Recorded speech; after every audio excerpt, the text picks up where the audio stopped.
When the Mesa Rosette 300 showed up for me to review, I was a little bit apprehensive. I mean, Mesa's an electric guitar company. The amp looked the part. It was tan, it looked acoustic-y, but did it sound good? Well, there's actually a story behind this amp that explains why it sounds the way it sounds, and there's something very surprising I want you to know about this amp. Plus, I'm going to answer the question, is this an amp that you should consider for your guitar den? All that and more right after this. On this show, you'll see guitars from all major manufacturers and small bench luthiers. I've had the pleasure of reviewing over 500 acoustic guitars, and in each review, I play the same songs recorded the same way so you can compare the sound of any guitar I've ever reviewed. I'm Tony Polecastro. Welcome to Acoustic Guitar Heaven.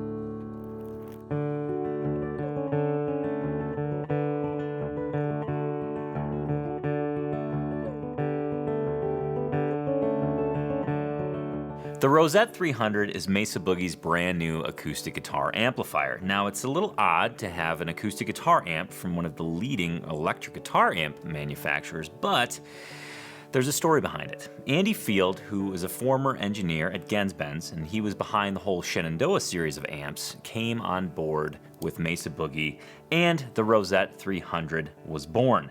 Now, this amp plays the part visually. I mean, it's brown, it's organic looking, it fits the bill as an acoustic amp, but does it sound good? Well, upon opening the amp, I went ahead with the following recommendation. All the knobs were to be set at 12 o'clock, and that was flat. Now I went ahead, did that, plugged the amp in, fired it up, and I didn't necessarily love what I heard with everything at 12 o'clock. But the beautiful thing about this amp is that its tone shaping capabilities are truly amazing. I mean, just at the outset, you've got a switchable tweeter. You can turn it on in the flat position, you can turn it off, or you can have it cut at -6 dB. And then that brings me to the EQ of this amp.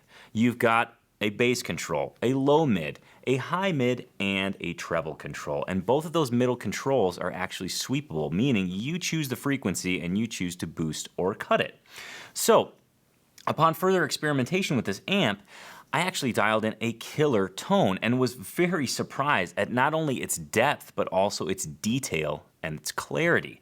Now, a quick disclaimer here. Any pickup on any guitar has a certain amount of clickiness to it. Oftentimes it's referred to as quack.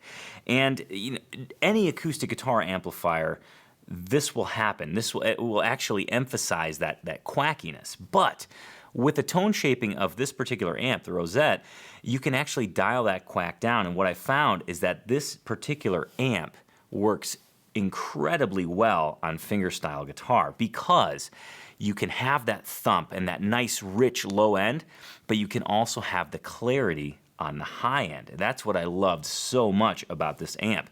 Now, a quick tip if you actually have this amp is if you're looking for kind of a base set point, a good starting point to begin shaping your tone, go ahead and take the low mid frequency selector, dial that back to about 10 o'clock, go ahead and dial the high mid frequency selector up to about 3 o'clock or so, and then cut both of those frequencies so that the knob's sitting at about, I'll say, 10 o'clock or 9 o'clock.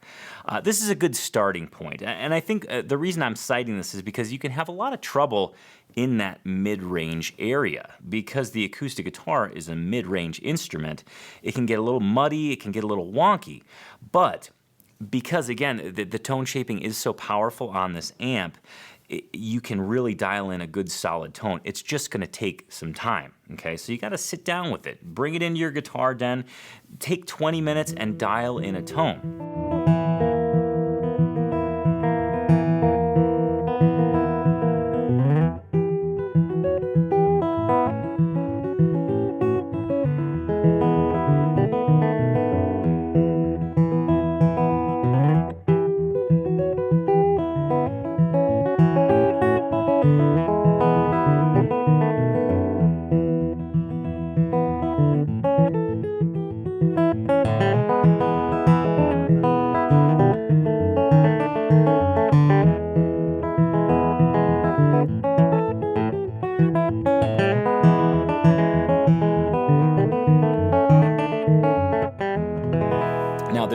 hidden features of this amp that I really like, that I actually stumbled upon on accident. As with most things, I just basically open them up. I don't read any instructions, and I just start twiddling with things. And that's what you absolutely have to do with this amp. It's got a lot of knobs on it, but don't let that be a barrier for you. Don't let that be intimidating. The knobs are your best friends, I promise. And you've got to twiddle them and see what they do. There's a killer effects section on this. It's got a reverb and chorus. It's got a hall reverb and also a, I think they call it a warm reverb or a room reverb. It's called room reverb. Very, very killer. Just adds a nice warmth and lushness to the sound. But the really odd kind of feature that I noticed was the tilt back, the kickstand, if you will. Now, the reason I say that it's odd is because it's just a little screw that screws out of the bottom of the amp. It's all self-contained. It's not an add-on. It's already there. And upon unscrewing this tilt back leg, I thought to myself, there's no way this little leg is going to hold up the amp. The amp's about 30 pounds.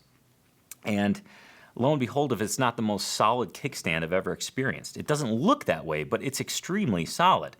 And what's beautiful about this kickback stand, or this kickstand, whatever you want to call it, is that you can actually dial it all the way out and use this as a monitor. So if you ever were to take this on a live gig, you have a monitor. In channel 1, you can plug in a microphone or your guitar. It's got a little selector on it. And then in channel 2, you can plug in another instrument or your guitar.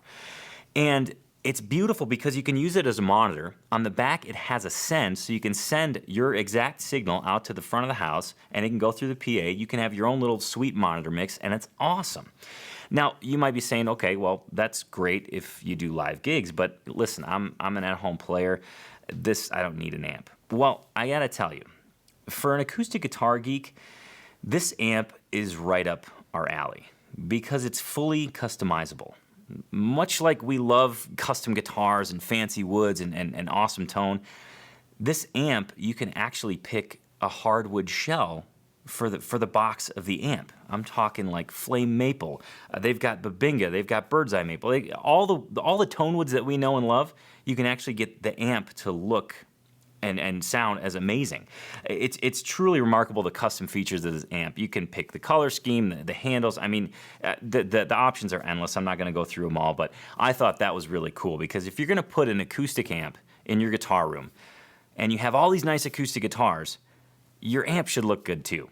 So kudos to Mesa for allowing this amp to be as customizable as the rest of their amps. Now, you're probably wondering, is this for me?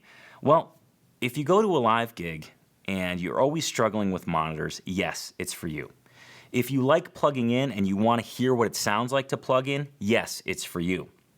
If you don't like twiddling knobs, this amp is not for you. This is not a plug-and-play situation. This is an amp that you really want to sit down, take your time with, and dial in a good tone.